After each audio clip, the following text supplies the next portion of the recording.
नमस्कार, मानस Mishra, only news India में आप सभी का बहुत बहुत स्वागत करता हूं। हम SC/ST एक्ट को लेकर के कई ऐसे चीजें दिखाते हैं जहां SC/ST एक्ट का दुरुपयोग होता है, लेकिन सबके बीच में SC/ST एक्ट का दुरुपयोग होते तो देखा है। लेकिन आज आपको दिखाने जा रहे हैं मेरठ की एक घटना, मेरठ की एक घटना आज ये बताएगी कि आखिरकार SC/ST एक्ट भी क्या जरूरी है, क्योंकि मेरठ की घटना दिल्ली की जो आपको बताया तरुण कुमार का उत्तम नगर वाली घटना था, उसी घटना की पुनरावृत्ति करने का प्रयास किया गया था। और यह प्रयास किया गया मुस्लिम युवकों के द्वारा। यह पूरी घटनाक्रम आपको जब दिखाएंगे, आप वाकई में यह खबर देखकर आप हैरान रह जाएंगे कि आखिरकार देश में जो कुछ एक समुदाय है, जो अगर ईरान में कुछ होगा तो यहां पर छाती पीटने लगता है, अगर पाकिस्तान में कुछ हुआ तो यहां छाती पीटता है, अगर बांग्लादेश में हिंदुओं पर कुछ होता है तो चुपचाप बैठा रहता है।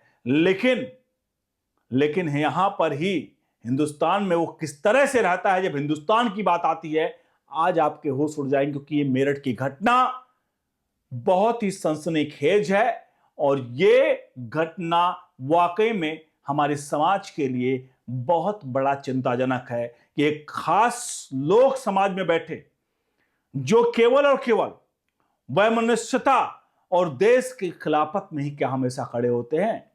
चलिए बढ़ते हैं पूरी खबर की तरफ। अनुरोध करेंगे इस पूरे प्रकरण पर राय प्रतिक्रिया जरूर दीजिएगा और वीडियो को लाइक शेयर जरूर करेगा। बताते हैं पूरा का पूरा मामला क्या है। असल में पूरी घटना जो है वो घटना है मेरठ की, जहां मेरठ में जो गांव है, बता दें, मेरठ के इंचौली में एक मुस्लिम और दलितों के बीच में कुछ कहासुनी होती है। कहानी होती है, रात के 10 बज रहे होते हैं।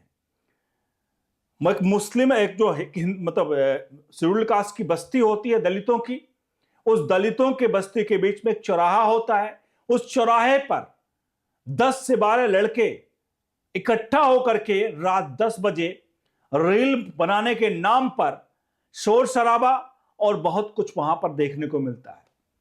हालांकि जब ये घटना हुई, इससे बाद जब लोगों से पूछा गया तो उन्होंने कहा कि ये एक उस दिन की सिर्फ घटना नहीं थी, ये अधिकतर चीजें होती रहती थी। लोग मना करते थे लेकिन वो नहीं मानते थे। तो रात को 10 बजे सब वहां पर हुड़दंग कर रहे थे और रील बनाने के नाम पर वहां पर अफरा तफरी थी। इन सब के बीच में एक दलित युवक आकर कहता है कि आप यहां से चले जाइए। और जाहिर सी बात है, उससे उन लोग जो इस तरह से कर रहे थे उनको हटाने का प्रयास किया होगा। अब इसमें वो चूंकि उनके घर के सामने थे, मुस्लिम युवक क्या करते हैं, उस 10-12 उसको पकड़कर पीटने लगते हैं। उसके बाद क्योंकि घर के बाहर की घटना थी, महिलाएं सामने आती हैं।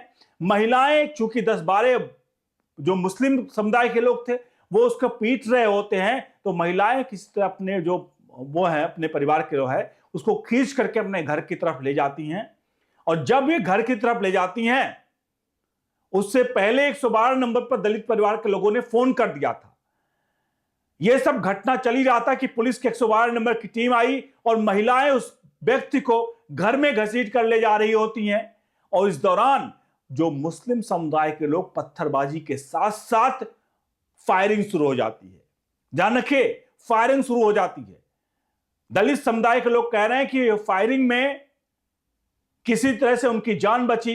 एक तरफ 112 नंबर की पुलिस का गाड़ी खड़ी है, दूसरी तरफ से फायरिंग हो रही है, छत से पत्थरबाजी हो रही है। यह पूरा घटनाक्रम था। दलित समुदाय के लोग पूरी डरे हुए हैं और यह घटना होती है।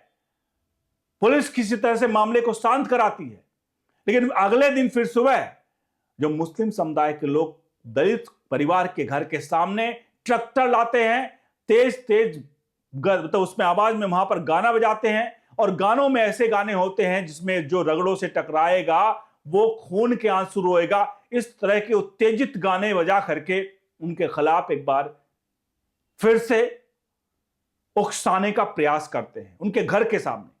अब यह घटनाक्रम होती है। दलित परिवार जो कहना है, वहां पर जो 10-12 घर हैं, उन लोगों का यह कहना है कि हम केवल ये नहीं कि एक परिवार से ये रंगत है, वो सारे के सारे इन लोगों ने जब सबको पत्थरबाजी की है तो परिवार देख कर नहीं, जितने दलित समुदाय के लोग थे उन पर पत्थरबाजी की गई है। अब इसमें कुछ लोगों का आरोप जो ये है वो आरोप बहुत ज्यादा जघन्य है। पुलिस से मांग की गई है कि एक बार छतों ड्रोन से पूरी तरह से इस एरिया का एक बार वीडियोग्राफी कराई जाए, क्योंकि ड्रोन से आपको पता चलेगा कि इन छतों पर जितने मुस्लिम घर हैं उनके छतों पर पत्थरों के ढेर पड़े हुए हैं, अवैध हथियार हैं।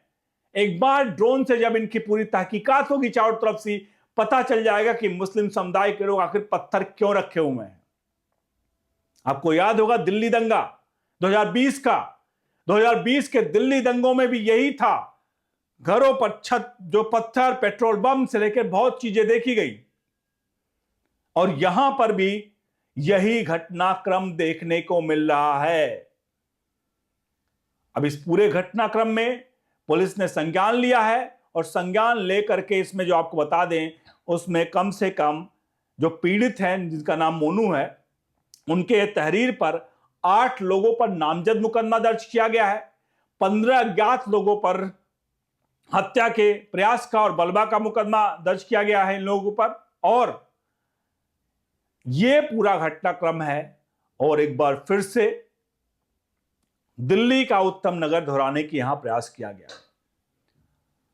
अब सबसे बड़ा यहां पर यह है कि हम इस घटना को हिंदू या मुसलमान लेकर ना देखें, लेकिन आखिरकार एक समुदाय के लोग, एक खास समुदाय के लोगों का जो पैटर्न है, वो पैटर्न यही है कि इनके घरों पर जब भी होता है इस तरह की चीजें, तो ये पत्थर क्यों पाए जाते हैं, ये अवैध हथियार क्यों पाए जाते हैं। संभल में क्या हुआ था? संभल में क्या हुआ था? पुलिस प्रशासन सर्वे करने गए हुआ था। सर्वे करने के दौरान आम आदमी तो नहीं था वहां पर। चलिए यहां पर के जाटव थे, दलित थे, लोग थे, और इन लोग आम लोग हैं तो हो सकता है ये लोग लड़ाई कर लिए होंगे। वहां पुलिस प्रशासन था। एएसआई के सर्वे के लिए कोर्ट ने आदेश दिया था। कोर्ट के आदेश पर एएसआई सर्वे हो रहा था, लेकिन दूसरे इस समुदाय के लोगों ने वहां क्या की, पुलिस पर पत्थरबाजी कर दी, हथियार चला, अवैध हथियार से गोलाबारी कर दी। इनके घरों पर पत्थर कहां से आ जाते हैं? अब पुलिस का काम यह है कि पत्थर या जो कंक्रीट की जब बिल बने तो उसके लिए पुलिस के लाइसेंस की जरूरत पड़ेगी क्या? इस तरह की चीजें जो जिन लोगों ने सोच ही रखा है कि वो हमला करेंगे, तो सोचिए उन पे क्या होगा। अब ऐसे केसेज में SC/ST एक्ट लगाए जाएंगे तो ठीक है, SC/ST एक्ट का होना जरूरी भी है। तो SC/ST एक्ट जो इसको खत्म करने की वो बवाला मच रहा था, कहीं आवश्यक है, लेकिन इसके खिलाफ ऐसा भी होना चाहिए कि अगर कोई गलत आरोप कोई लगा रहा है तो उसके खिलाफ भी कार्रवाई होनी चाहिए। लेकिन सबके बीच में ये संज्ञान, ये मामला पूरे उत्तर प्रदेश का है, लखनऊ मतलब मेरठ का है। उत्तर प्रदेश में यहां पर मुख्यमंत्री योगी आदित्यनाथ हैं, तो जाहिर सी बात है अब मामला उनके अंडर में है, तो क्या होगा आप सभी जानते हैं। आपको क्या लगता है, इस तरह की जो घटनाएं हैं जो हुई हैं, क्या ये घटना शर्मसार नहीं करती है? आप कमेंट बॉक्स में लिखिए, वीडियो को लाइक शेयर जरूर करिए। बने रहिए ओनली न्यूज इंडिया के साथ। और हाँ, इन सबके बीच में सबसे बड़ी घटना थी, वहां के विधायक जो हैं संगीत सोम पहुंचते हैं मेरठ में। संगीत सोम पहुंचने के बाद उनका एक जो वक्तव्य बड़ा वायरल हो रहा है, उन्होंने कहा कि लोगों के बीच जब पहुंचे तो मुसलमानों के मुसलमान थे, उनके सामने पहुंच के वो कहते हैं कि अरे मियाँ इन्हें क्यों नहीं समझा रहे हो, पत्थर फेंकोगे तो पसली टूट जाएगी, ज्यादा चक्कर में मत पड़ो। संगीत सोम के इस बयान को कैसे देखते हैं, एक बार फिर से बताता हूं। अरे मियाँ इन्हें क्यों नहीं समझा रहे हो, पत्थर फेंकोगे तो पसली टूट जाएगी, ज्यादा चक्कर में मत पड़ो। संगीत सोम के इस बयान को कैसे देखते हैं कमेंट बॉक्स में लिखिए, वीडियो को लाइक शेयर जरूर करिए। बने रहिए न्यूज इंडिया के साथ। बहुत बहुत धन्यवाद।